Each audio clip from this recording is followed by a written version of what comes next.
Hi, welcome to this introductory video for Chem 1215 Lab, Gen Chem 1 for STEM majors. I'm your instructor, Mrs. Weir. Nice to meet you, and I'm going to give you a quick overview on how to access the lab and how to complete the first lab for this semester. Right now you're looking at our homepage. So to access the lab, you'll need to go to this coursework link, and in the coursework link there are two folders that you can look at. The first folder is kind of a neat folder. Real quick, it has some links, some handy links like the syllabus and also my teaching schedule. I'm going to add a couple more links to this, including my scheduling assistant, so that if you need to schedule an appointment with me. And in the web links section, here it is. Here is my scheduling assistant and Zoom, as well as I'm getting ready to add another link that is our weekly Zoom meeting call. So if you want some quick links to get around to Zoom or to my scheduling assistant, the resources and tab page is a good place to go. Now, where you'll find the lab activity is in the weekly folders. Today you can only see the week 1 folder on my screen, but I did that to make it simple and easy for us to look at. But every weekly folder is going to be laid out exactly the same. So to access the lab, just click on the weekly folder link.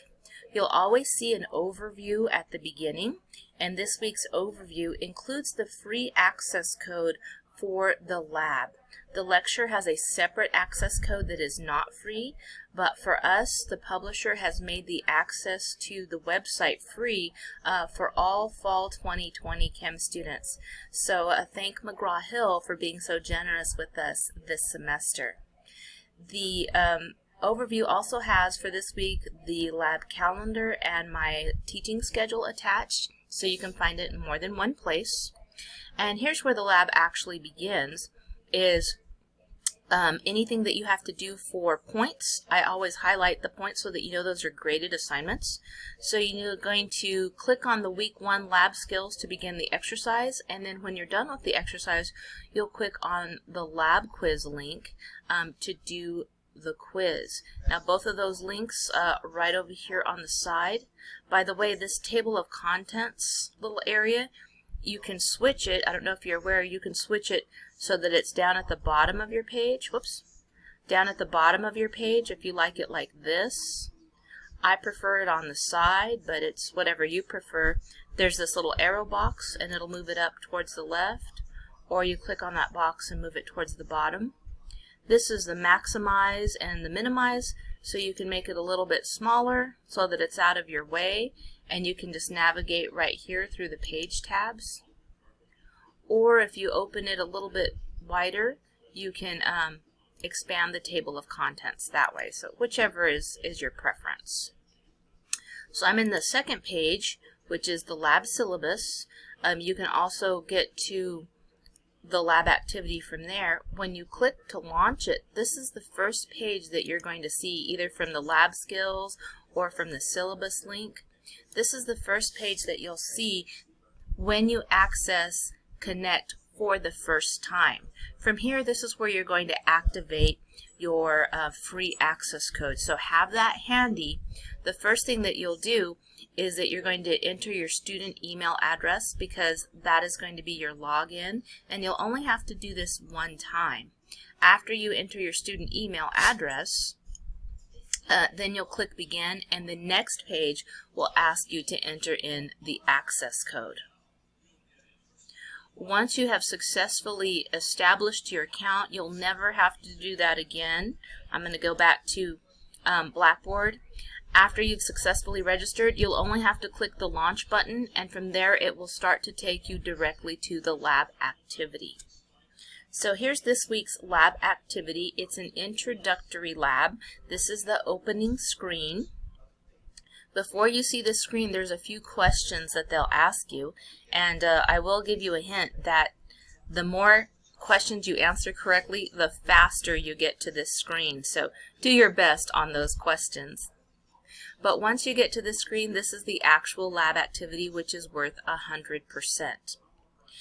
There are 4 parts to this, but you don't have to do all 4 parts. Notice these 2 are in green, but the last 2 make a solution and dilute, they say not assigned. That means you do not have to complete them.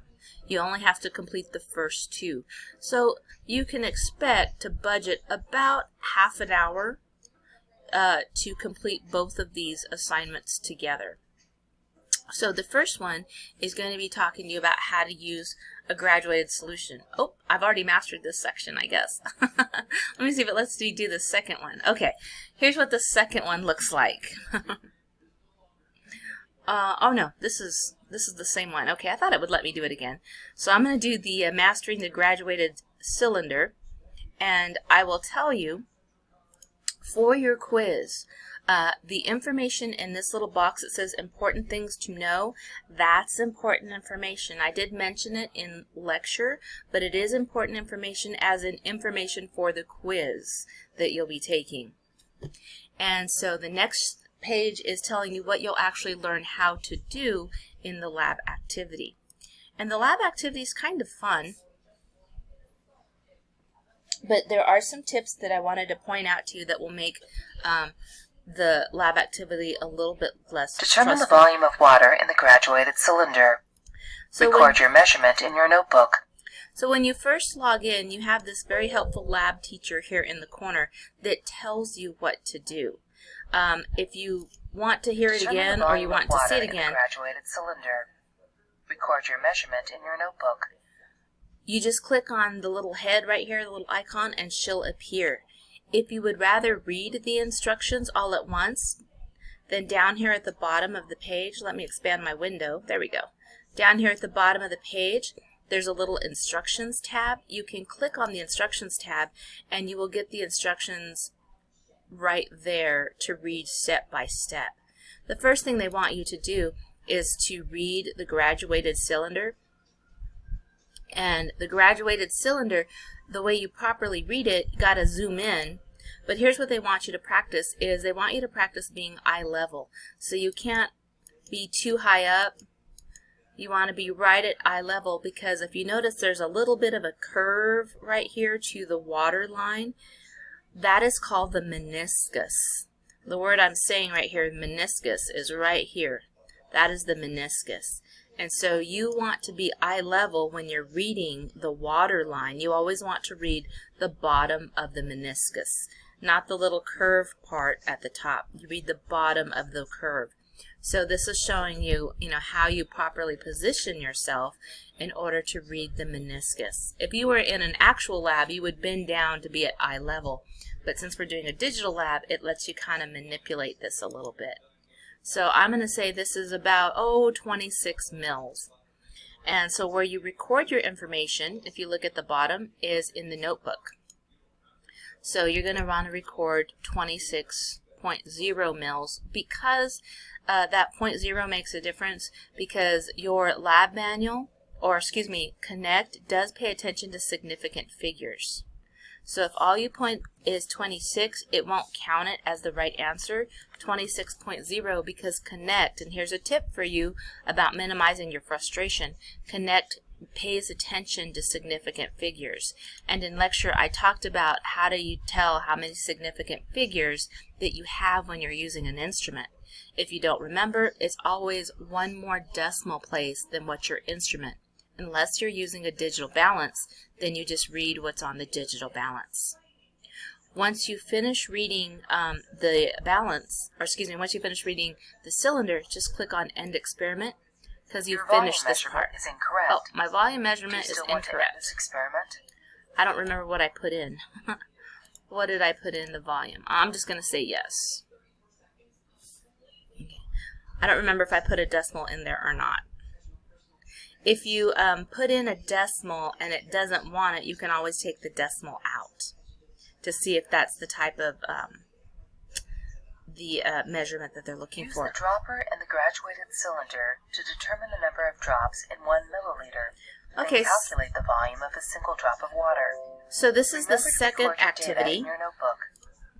This is the second activity. And again, if you want to see the instructions all at once, then at the bottom of the page, there we go, at the bottom of the page, click on the Instructions tab, and they will tell you the instructions step by step, or you can click on the little teacher and she'll come up and she'll tell you what to do. If you get lost and you need some help, there's the help button. You can have help either navigating, figuring out where things are located. Like, I don't know what the dropper is. The navigation tab will tell you, pick up the dropper. Actually, pick it up from here. If you need some help talking to like somebody that tells you what to do, you can click on the coach lifeline, and that's what the science teacher over here. Now she says it's going to cost you some points. If I scroll up, do you still want to access the lifeline? Know that I will not take off the points. This is just kind of a default thing. I'm not going to lower the points. I can actually return them to you even if you access the coach. But I'll click on yes so you can see what the coach tells you. And if you don't know what you were supposed to do, the coach says, did you add the drops in the graduated cylinder? Oh, okay. So you can click yes or no, and she'll give you more or less help depending on what you click. So here's what you actually do on this part is with your mouse, click on the number of drops and count them. So I've just added 1, 2, 3, 4, 5, 6, 7, 8, 9, 10. And notice that as I'm doing that, the water level is increasing. I would tell you, even though they want you to count the number of drops in 1 milliliter, go ahead and add more than 1 milliliter. You get a better, more accurate measurement that way. So I'm going to say, I think I've added 2 milliliters. I'm going to click on this little zoom icon, move my head, okay. I'm going to click on the zoom icon to make sure, yeah, I've added, looks like right at 2. So I'm going to go to my notebook now and record, I didn't count the drops, I'm just guessing 42 and 2 mils. And so now I can do my math on how many drops are in 1 mil and how many drops are in a single drop. If you need some help doing the math, it's just a little division, but if you need some help, click on the help button, go to the coach lifeline, and they could help you figure out how to do the calculations. When you're done with this experiment, of course, click end experiment. I'm going to click it now, but it's going to tell me, hey, you didn't finish. You've not entered your data into your notebook. Do you still want to end this experiment? Yes, I do. Okay. So once you finish both sections, you'll be taken back to the start page, and the start page will let you know if you have mastered the section or if you need to go back and do it again. So as my simulator's coming up, I'll show you the difference.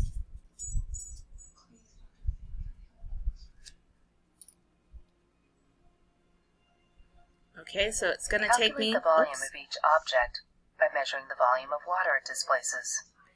Record your data in your notebook. So the lab teacher took me back to the beginning, but there's a little area that I want to show you. It's small and it's subtle, but right next to the word lab skills, there's a drop-down menu. And in this drop-down menu, if you click on library, come on. Oh, okay, it's not going to let me because I'm in the preview section.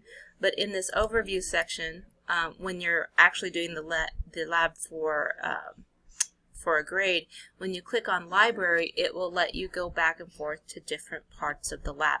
Mine's a little bit different because I'm doing the teacher preview method. When you're done with the simulator completely, then what you need to do is go back to Blackboard, like I've done here. Go back to Blackboard and click on the Week 1 lab quiz. The Week 1 lab quiz information is given right here, how many points it's worth, the number of questions, and the number of allowed attempts. So I'm going to go ahead and start it so that you can have an idea of what the quizzes are like. Okay. And so here are some of the questions. Here's the first question inside the quiz, and it is based on some of the lab skills that you should have acquired while doing the actual lab activity. Again, there are 10 questions. So there are 10 points apiece. You can attempt this twice, and I do take the best of your 2 attempts. So that is the short introduction to our video. I hope this answers your questions about what you should do for our very first lab session. And remember that every week the lab sessions are set up exactly the same. So thank you for watching.